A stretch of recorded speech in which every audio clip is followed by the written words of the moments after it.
ये कह रहे हैं कि केस क्लोज है। इनका जो रिप्लाई है कि हम एफआईआर इसलिए नहीं कर रहे हैं क्योंकि केस में हमको नया कुछ मिला क्यों नहीं। तो जब नया, अब ये अपने ही आंसर से इस तरह से ये दलदल में फंसेंगे जिनसे निकलना मुश्किल होगा। दलदल क्या है? इन्होंने कहा कि मैंने तो रिप्लाई फाइल कर दिया और इसमें कोई नया तथ्य नहीं आया है। तो जब नया तथ्य नहीं आया है तो 2 साल से एसआईटी कर क्या रही थी?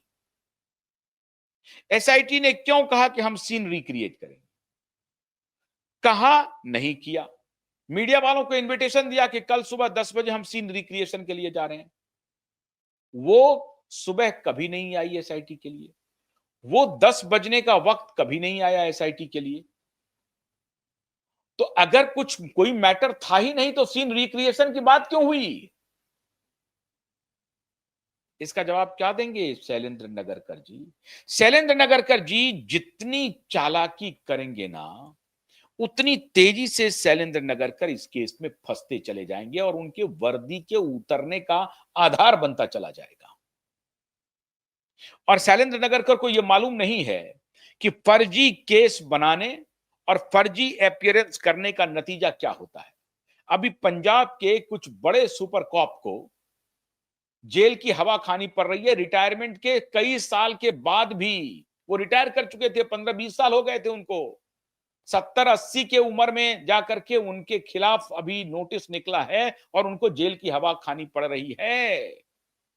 तो शैलेंद्र नगरकर को इस बात का इल्म नहीं है कि आने वाले दिनों में हमारे खिलाफ क्या क्या कदम उठाए जा सकते हैं। वो अपने पॉलिटिकल आका को बचाने में लगे हुए हैं। कौन है उनका पॉलिटिकल आका? क्या देवेंद्र फडणवीस हैं या ठाकरे है? सबसे बड़ी बात है कि ये चोट अब देवेंद्र फडणवीस तक पहुंच रही है मित्रों। और मुख्यमंत्री देवेंद्र फडणवीस को अब संज्ञान लेना ही पड़ेगा, कोई दूसरा रास्ता नहीं है। आप बार बार एक पुलिस इंस्पेक्टर को रिप्लाई लेकर के भेज रहे हैं जिसमें कि आपके चीफ सेक्रेटरी को रिप्लाई फाइल करना है, आपके एडिशनल चीफ सेक्रेटरी को रिप्लाई फाइल करना है, आपके मुंबई पुलिस कमिश्नर को रिप्लाई फाइल करना है, और रिप्लाई फाइल करवा रहे हैं आप पुलिस इंस्पेक्टर से।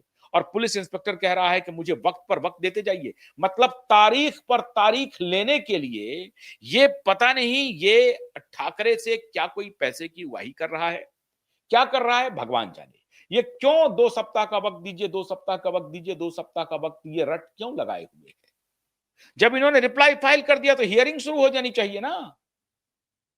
रिप्लाई फाइल कर दिया आपने, पता चल गया कि आपके पास कुछ भी नया नहीं था इन्वेस्टिगेशन के लिए, तो हियरिंग शुरू करो ना। हियरिंग के लिए हम प्रिपेयर्ड नहीं है। वो कह रहा है कि हम हियरिंग के लिए प्रिपेयर्ड नहीं है। तो how much preparation you need and when hearing will start? उसके लिए इनको फिर 2 सप्ताह का वक्त चाहिए। तो अदालत ने कहा कि कोई 2 सप्ताह का वक्त नहीं है, आपको 1 सप्ताह का वक्त दिया जा रहा है। और सुन लीजिए, अदालत ने साफ साफ कहा, सुन लीजिए, आपको जितने भी दलील देने हैं अगली तारीख पर सारी दलील दे दीजिए। उसके बाद मैं हियरिंग शुरू करूंगा और मैं ऑर्डर, हो सकता है कि मैं ऑर्डर पास कर दूं। तो मैंने आपको कहा ना मित्रों कि सारी दुनिया एक तरफ, आपकी जिद एक तरफ, आपकी लड़ाई एक तरफ, आज पूरा देश देख रहा है, पूरा देश। जो लोग कहते थे कुछ नहीं होगा, कुछ नहीं होने वाला है, अब 4 साल हो गए, 5 साल हो गए, कुछ नहीं होने वाला है। अब शैलेंद्र नगरकर जवाब क्या देगा, क्या कहेगा? तो 2 साल एसआईटी हो गई ना, और सरकार को अब इसमें एक बहुत जबरदस्त जवाब देना है मित्रों। सरकार से हियरिंग के दौरान पूछा जाएगा कि जुलाई 2022 में आपने एसआईटी के गठन की घोषणा की, तो आपने ये दिसंबर 2023 में एसआईटी के ऑफिसरों के नाम की घोषणा क्यों की? मतलब 12 महीने आपको इफिशिएंट ऑफिसर की तलाश में लग गए और इफिशिएंट ऑफिसर में आपको मिला चीमा सिंह आधव और शैलेंद्र नकरकर, वाह! ये सब अभी डिटेल अदालत में आएगा और जब अदालत फिर इनसे पूछेगी कि 12 महीने में तो नाम आया और फिर दिसंबर 2024 तक बैठे रहे। नाम क्यों आया?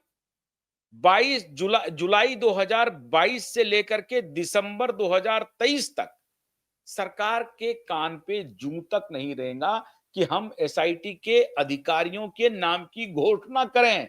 एसआईटी तो घोषणा हो गई, लेकिन कौन व्यक्ति है, कब से जांच शुरू करेगा, इसकी कोई घोषणा नहीं हुई। फिर उसके बाद 1 साल के बाद आपने व्यक्ति के नाम की घोषणा की, एसआईटी के टीम मेंबर की घोषणा की। बहुत अच्छी बात है। अब जबकि पीआईएल फाइल हुआ था, याद रखिए आप, जो लोग कहते हैं कुछ नहीं हुआ ना, कुछ कैसे-कैसे हुआ वो देखते जाइए।